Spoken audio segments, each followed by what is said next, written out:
shortly before that attack, two strange animal corpses were found in the area, which were a headless bird and a pawless cat, as in like he cut the paws off of the cat. And so then, only a little bit over a month later, on March 15th of 1997, I also saw the date given as the 16th, so I don't know what that's about, but we're just gonna go with the 15th. A 10-year-old girl named Ayaka Yamashita was hit on the head from behind with a hammer, or steel pipe. On the same day, about 200 meters away from where she was attacked, another girl was attacked with a knife, stabbed in the stomach once. The culprit managed to escape unrecognized despite the girl having most likely seen their face, so that led the police to think that the culprit was also a student, not an adult. Because, if a little girl gets stabbed with a knife, the first thing she's gonna say is like, it was a man, But if she doesn't say that, then... About 12 days after she was attacked, Ayaka Yamashita died in the hospital from her head injuries. And again, she was 10 years old. I guess I should have given a trigger warning, but since the case is literally called the Kobe child murders, I felt like it was kind of self-explanatory. But yeah, this is the murder that got more attention, I guess, or it was the more sensational one than Ayaka's. And that was the murder of Jun Hase. And so that was on May 24th of the same year. Jun Hase went missing. He was an 11-year-old boy who was mentally disabled. I couldn't find any details about that, like whether he was autistic or just had ADHD or something. I guess that's not mentally disabled, but in the 90s maybe it was.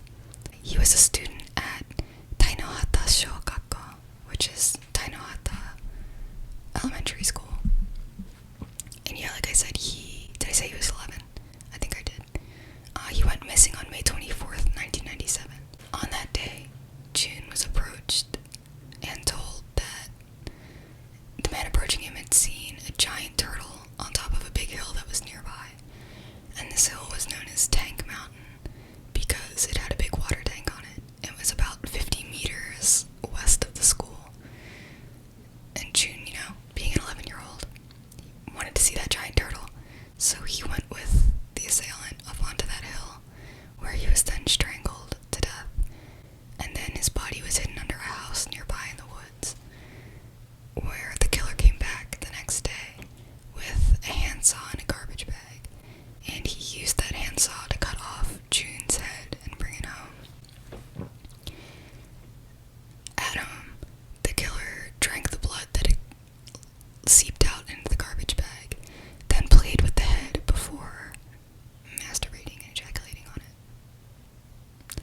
After that, he cleaned the head up and began to disfigure it, removing the eyes and cutting X-shaped marks over the sockets, or some refer to them as being cross-shaped, which I guess will be relevant a little bit later. He also cut the mouth open to the ears. When all that was done, the head was then washed and prepared before the killer brought it to his middle school. And that was Tomogaoka Middle School. And he brought it to the front gate and stuck it on one of the metal spikes of the front gate on top. Piked it on the gate, I guess, with a note in the mouth for the police to find. I guess that must have been the weekend or a holiday, because it took 3 days for them to find the head, which was on May 27th. And thankfully, I guess, it was found by a janitor early in the morning before the students showed up. So at least none of them had to see it. The note in the mouth read, "This is the beginning of a game. Try to stop me if you can, stupid police. I desperately want to see people die. It is a thrill for me to commit murder. A bloody judgment is needed for my years of great bitterness." And in Japanese, that's "Sa geimu no hashimari desu. Kudonna keisatsu shokun boku o tomete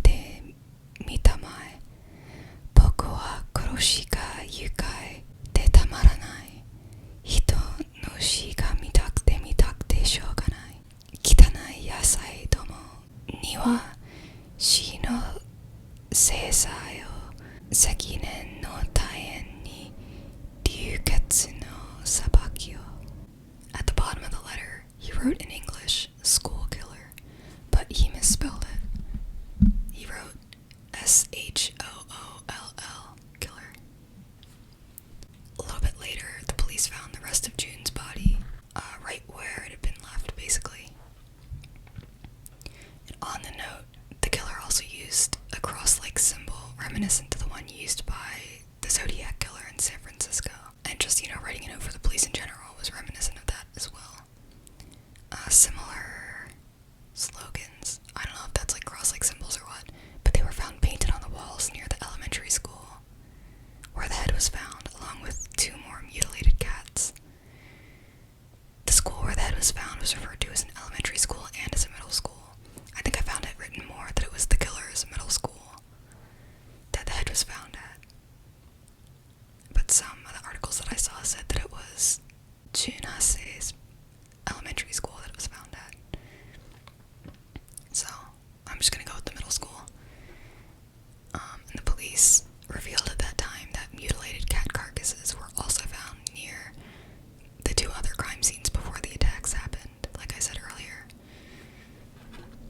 On June 6th, which was maybe like a week or a week and a half later, because the head was found on May 27th, on June 6th, a letter was sent to the newspaper, the Kobe Shimbun, and the killer basically claimed responsibility for the slaying and decapitation of Jun Hase and threatened that more killings would follow. And so, the original note that was in the mouth was written in red ink. This note was also written in red ink, and it was signed with the same name, which I'll talk about in a moment. So the second letter that was sent to the newspaper had been delivered in a brown envelope postmarked June 3rd, with, of course, no return address or name on it. And inside was a 3-page long, 1,400-word letter, which, like I said, was also written in red ink. And like the first letter, it began with the phrase, "Now's the beginning of a game." And I didn't have the full content of the letter, but like, who would want to listen to that, I guess? 3 whole pages. The letter stated, quote, "I'm putting my life at stake for the sake of this game. If I'm caught, I'll probably be hanged. Police should be angrier and more tenacious in pursuing me. It's only when I kill that I'm liberated from the constant hatred that I suffer and that I am able to attain peace. It is only when I give pain to people that I can ease my own pain." End quote. The letter also lashed out against the Japanese educational system, calling it, quote, "compulsory education that formed me, an invisible person." End quote. And the letter was signed with a name that consisted of 6 kanji characters that could be pronounced as Sakakibara Seito. Sakakibara being the last name and Seito being the first name. That's not like a real name that exists in Japan, I guess. So the characters that were used in it were Alcohol, Devil, Rose, and that makes up Sakakibara, and then Saint and Fight, which makes up Seito. And like I said, that was also the name that had been signed off on the first letter that they had found in Jun's mouth. And so, a little background on that is that if you don't know about kanji and stuff, they basically can be pronounced. Pretty much every kanji has like multiple pronunciations. It depends on like what kanji it's. There's a bird outside my window. It depends on what kanji it's being combined with, or whether it's with hiragana characters, which are the phonetic alphabet. There's basically like a Japanese reading and a Chinese reading. And like I said, it's not just like 1 or 2 different readings. Some kanji can have like 5 different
けさせるようなことがあれば1週間に3つの野菜を壊します。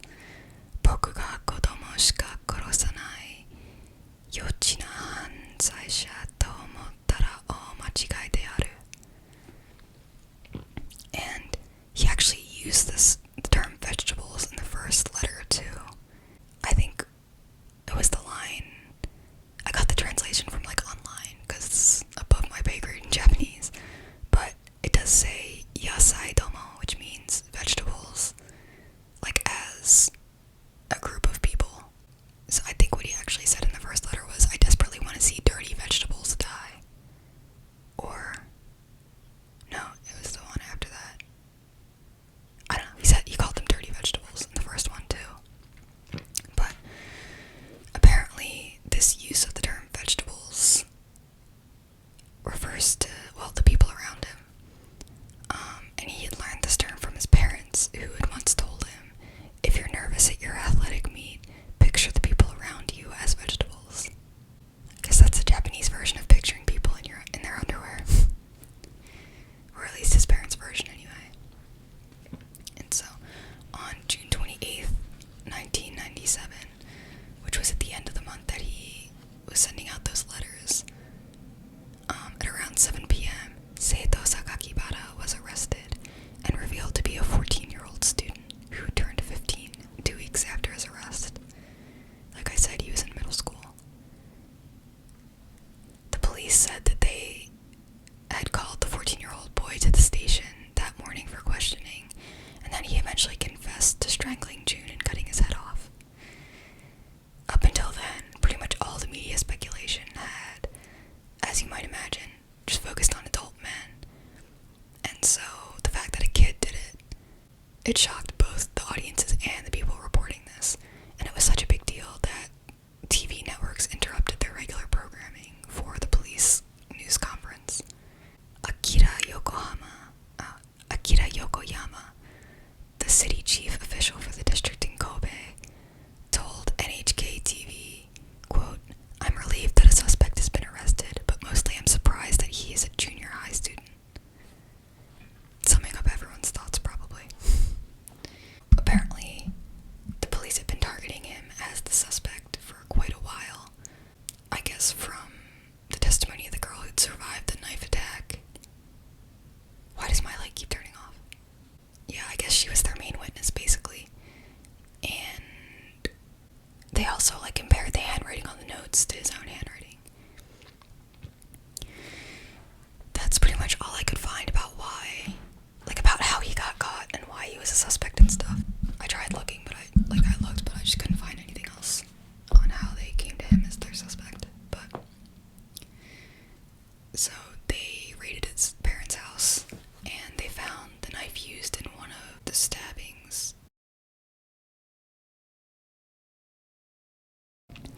So yeah, they found his diary where he talked about all the murders. So they also found thousands of comic books, like manga, I guess, and porn videos, like VHSs, I guess, which led to the Japanese construction minister, Shizuka Kame, calling for the restriction of violent and pornographic videos, saying, quote, movies lacking any literary or educational merit made for just showing cruel scenes. Adults should be blamed for this. And that the incident, quote, gives adults the chance to rethink the policy of self-imposed restrictions on these films and whether they should allow them just because they're profitable. So, in a classic move, they were like, you know what, it's TV's fault that he did this. So, they took this another step, and the police compiled a list of 10 Hollywood horror movies that they thought had acts resembling the killing of Jun. I'm surprised it was only 10. They circulated the list to video rental shops in the Kobe area where the murder took place, and compiled the names of customers who'd rented any of the films. I guess I don't know if this was before, it must have been before they arrested him. Because, why would they do that when they already had him, right? And so the list wasn't made public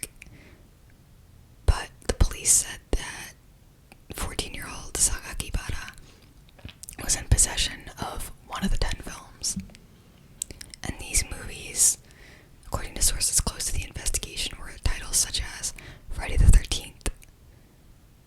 Well, that was the movie that he had, Friday the 13th. A very popular movie. Right? I never saw it, but I'm pretty sure it's like up there in really popular horror movies, so.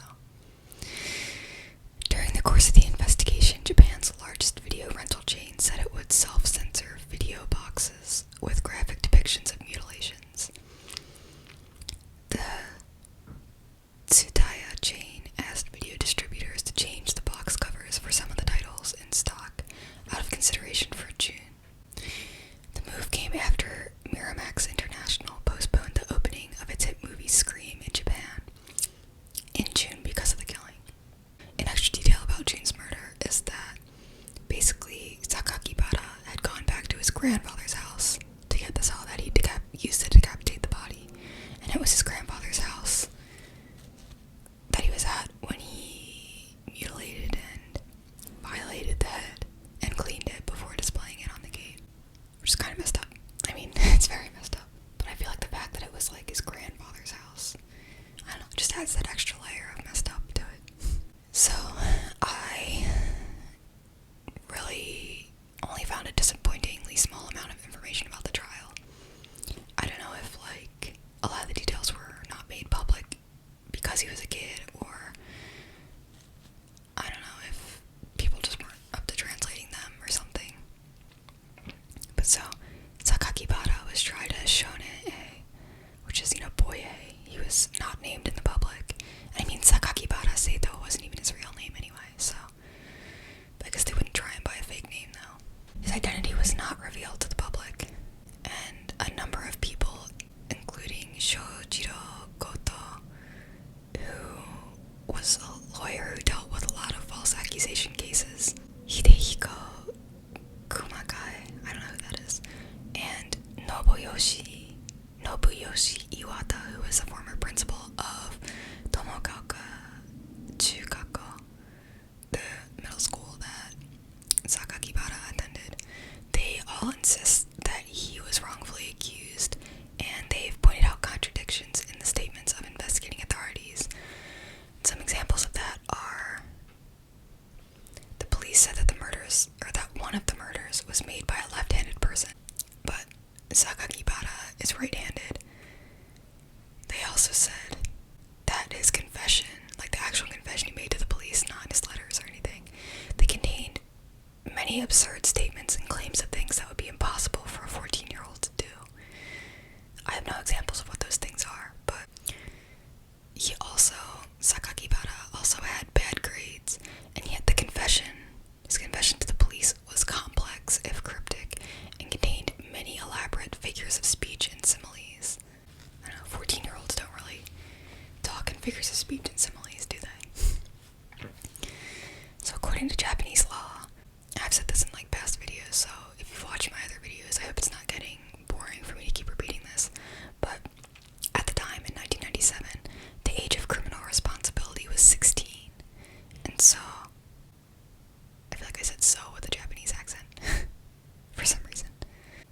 Yeah, so since Seto Sakakibara was 14 at the time of the crimes, 15 at the time of his confession and all of this court stuff, he was too young to be seriously convicted of these crimes, I guess.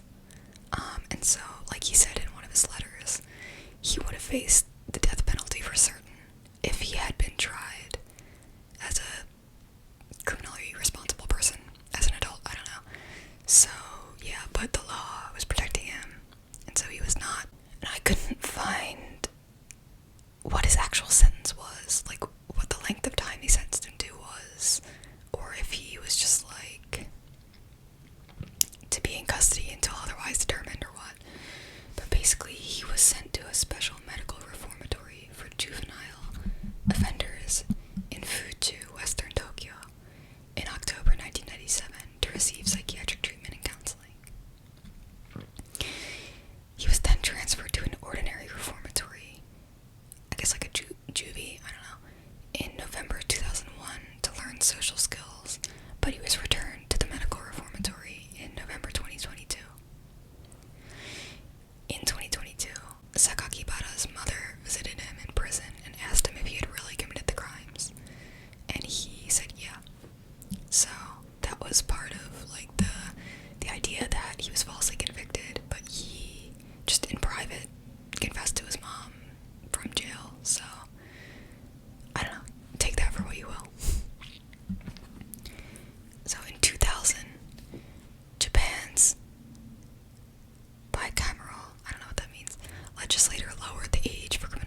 on that, so I don't want to talk too much about it, but basically, it was a murder committed by an 11-year-old girl.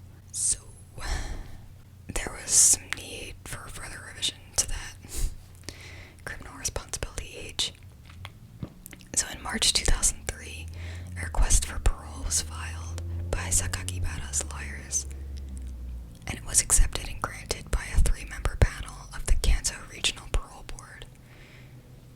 Tetsuo Obata, chairman of the parole board, told reporters that the board had judged Sakakibara had been rehabilitated to a desirable level and should be released so he could make a smooth return to society.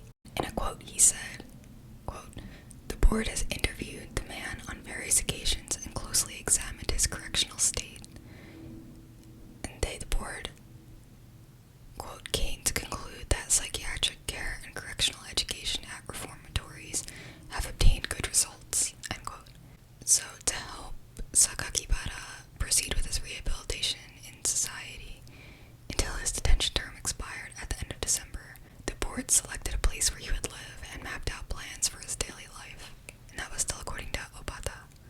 Sources close to the case said that Sakakibara has read notes written by the victims' families and has said he would like to find a job to pay them compensation. The sources quoted him as saying he would not forget the severity of his crimes and would like to spend his life making up for them. And his mother, Sakakibara's mother, released a statement through her lawyer saying, quote, "Our son is now doing his best to have courage to plunge into the world of anxieties and uncertainties. I believe there will be a long and tough road ahead for us and our son, but if possible, I hope the public will watch over us quietly." End quote. Lawyer Yoshikuni Noguchi, who was Sakakibara's lawyer during the trial, also said in a statement, quote, "If people around him make a big fuss and put him on the spot, it would make it difficult for him to reintegrate into society. By realizing the value of his own life, he now feels he wants to make up for having taken people's lives. He has grown up a lot in a short period of time. I'm not worried." And that last part of the quote was after having been asked about the possibility of him, committing crimes again, being a repeat offender. So meanwhile, the families of the victims have urged the government to provide them with information on the perpetrator. And some relatives question whether he really had been even rehabilitated or not. Jun Hase's father, Mamoru Hase, who's 47, said in a statement after learning of the release, quote, "The most important issue is whether he is really rehabilitated. I believe the man will face various difficulties after returning to society, and I think it is an ordeal he deserves. The crimes he committed cannot be redeemed, even with his whole life. I hope that he will not forget that and live his life bearing a heavy cross on his back," end quote. In a separate statement, the first girl who was murdered, I'm trying to find her first name, Ayaka Yamashita, she made a statement. She was 48 at the time, and her name's Kyoko Yamashita.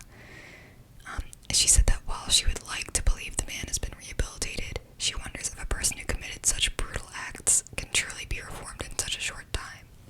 I think he was only in the reformatories for about 6 years total. And she said, her quote is, "Of course I have not forgiven his crimes, but I think Ayaka would hope that the man redeemed his heart as a human being and lives a good life. Every time incidents involving children occur, I feel that we must question ourselves about what we adults are here for."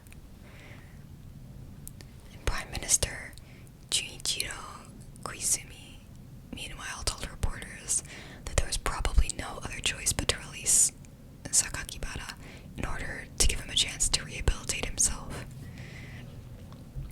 But he said that he had mixed feelings about the man's release when considering the sentiment of the victims' families. Not that that stopped anyone. So on March 11th, 2004, the Japanese Ministry of Justice announced to the public that Sakakibara, who was 21 at the time, was sane and being released on a provisional basis, basically like supervised parole, I think, with a full release to follow on January 1st, 2005, complete with a new identity, of course.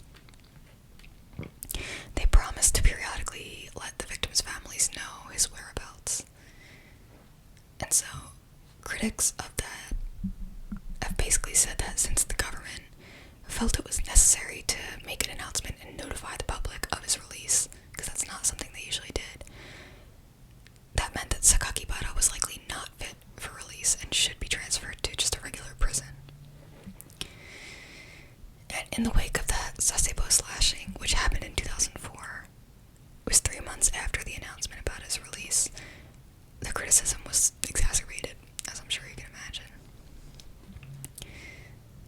And so, due to the seriousness of the crimes and the fact that they'd been committed by a minor, his name and new residence to this day remain a highly guarded secret, or to the day of the writing of that article that I got that from anyway. But according to this article, and according to a German journalist named Fumiko Takayama, his real name had been circulating online through various forums and chat rooms, I guess, since June 29th, 1997, which would have been right after his arrest, I think. And Sakakibara's supervised parole lasted only until December 31st, 2004, and it was reported that basically as soon as he was no longer required to report to his parole officer, he moved twice in quick succession and then just disappeared. And even his father, who he's supposedly still close to, claims that he's not heard from his son and does not know where he's living. So in June 2015, Sakakibara, who was 32 at the time, released an autobiography through Oda Publishing titled Sekka, Zekka, in which he claims to express regret for his crimes, and he also writes about them in graphic detail. And the title Sekka is basically a term that he made up that doesn't make any sense in Japanese. And I did look up those kanji on the dictionary, and there wasn't any kind of result for that. So the book's tagline, and this is my translation, not an official one, but it's simple enough that I think I got it right. The book's tagline is basically, on May 28th, 1997, I became someone I'm not. And in Japanese, that's 1997年6月28日、僕は僕ではなくなった。I mean, in Japanese, there's a way, there's sort of I don't know if it's a grammatical form or what it is, what you would refer to it in technical terms, but there is an addition to sentences that you can make. Basically, it expresses regret for something that's happened or what you've done, and he doesn't use that in this tagline. And maybe there's a reason, but I don't know. If he used it, it would be boku wa boku de wa naku ni nachatta, or ni natte shimaimashita. Well, he wrote the tagline in the casual form anyway, so it would be boku de wa naku nachatta. But he just wrote boku de wa naku natta, so that from what I know, that basically is sort of just a flat statement. It's a statement not expressing any regret. Take that however you will.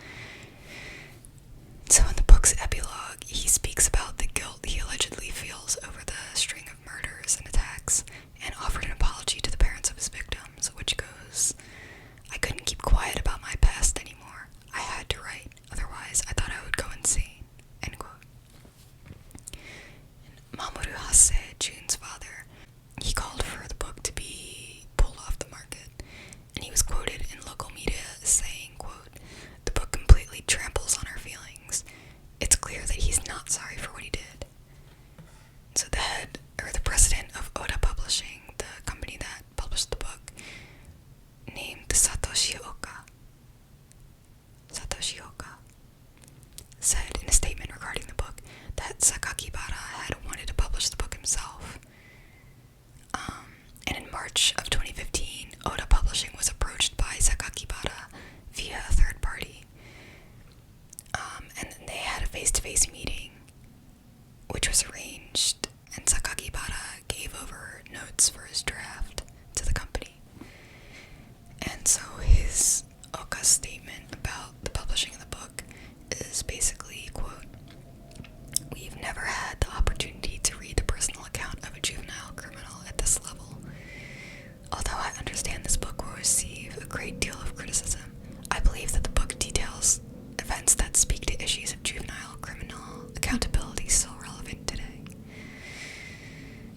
And so, Jun Hase's family tried to block the release of Sekka, and despite one bookstore chain even refusing to stock it at all, it quickly reached the top of the Japanese bestseller lists, as I'm sure you can imagine.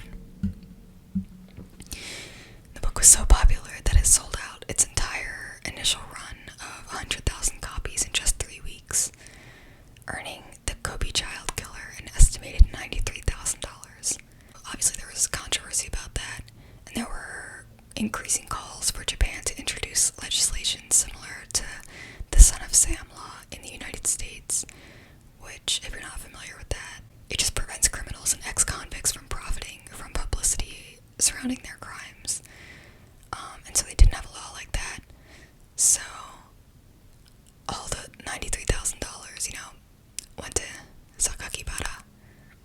And even the Kobe child killer, Sakakibara, was not even Japan's first killer to profit from his crimes. So a few months after the release of the book, Sakakibara set up a vanity website where he just posted bizarre photoshopped images of a nude male, which was supposed to be him. And he also posted just blog posts, I guess. And in response to all of that, the tabloid Shukan Post publicized Sakakibara's real name. And that is Shinichiro Azuma. I don't know if that was his original name or if that's his current name, honestly. Because they said that they gave him a new identity after he was released. And they also published his location and occupation at the time.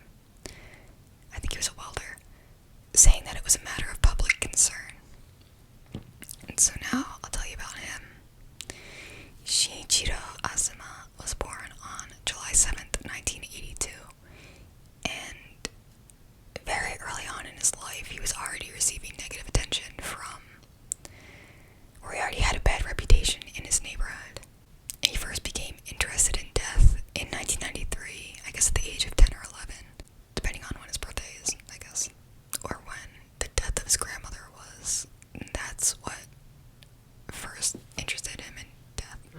And so according to his statement, I'm not sure what statement this is, but if it's his confession or if he just made a public statement or what, but according to him, he wanted to understand death. So around age 12, I guess that would be a year after his grandmother's death, because he had to have been 11 when she died, because it was in 93 and he was born in 82. But he first dissected frogs and snails, and relatively quickly he realized that he liked killing. And this is gross. So at one point he lined up frogs in a row only to run them over with his bicycle. He also mutilated cats and decapitated pigeons. He started carrying cutting weapons while in elementary school. I guess it's like knives or scissors, just anything sharp, basically. And there's a quote from him saying, "I can ease my irritation when I'm holding a survival knife or spinning scissors like a pistol." On March 16th, after the murder of Ayaka Yamashita and the attack on the unnamed girl who he stabbed with a knife and who survived, he wrote in his diary, quote, "I carried out sacred experiments today to confirm how fragile human beings are. I brought the hammer down when the girl turned to face me. I think I hit her a few times, but I was too excited to remember."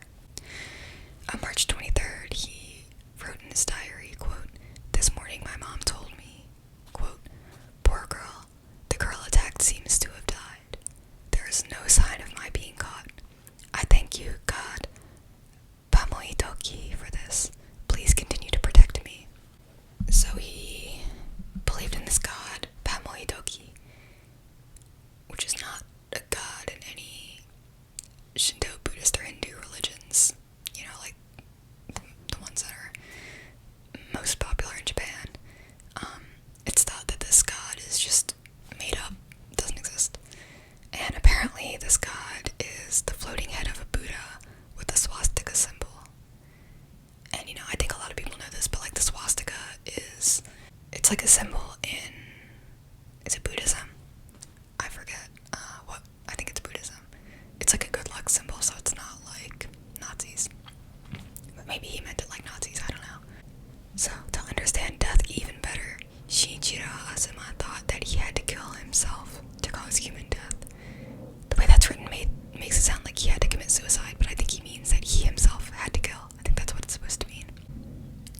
his unusual behavior put distance between himself and isolated him.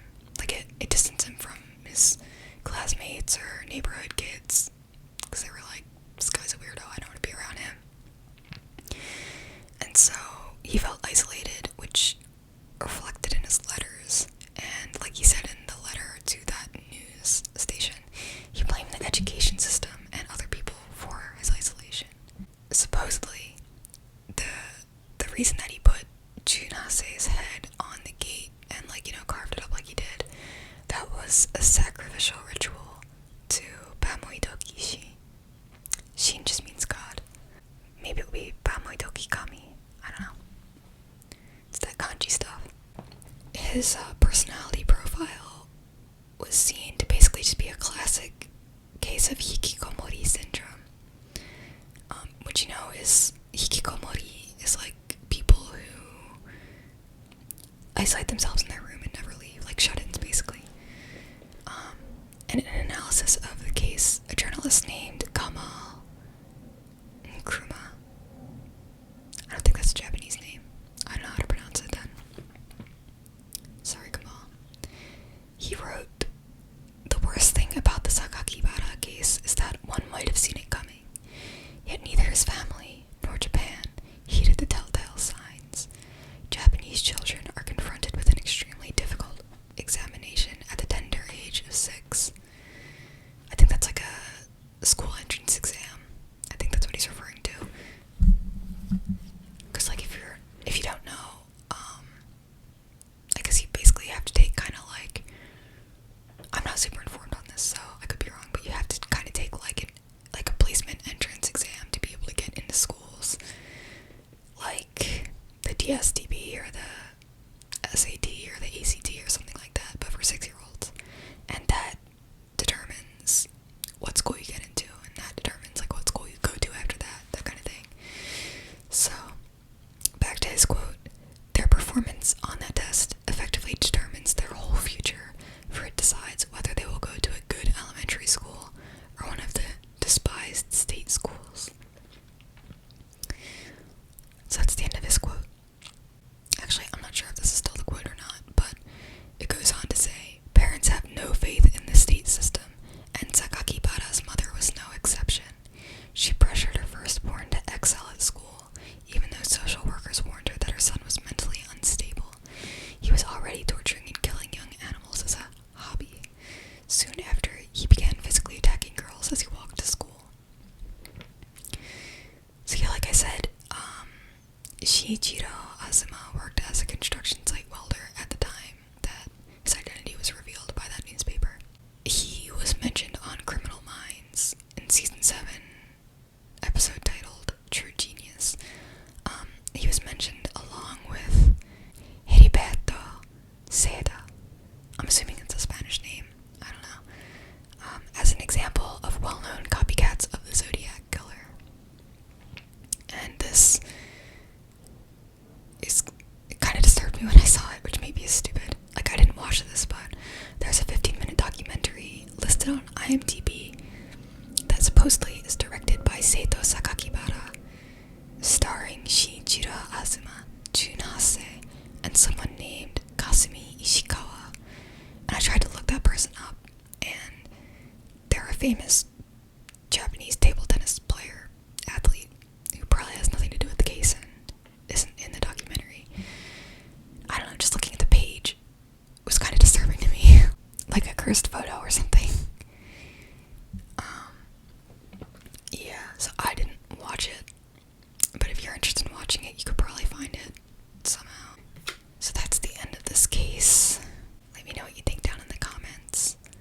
A lot of the cases that I've been doing have had the same common theme of criminals not being not being punished appropriately by Japanese law, and a lot of them being children too.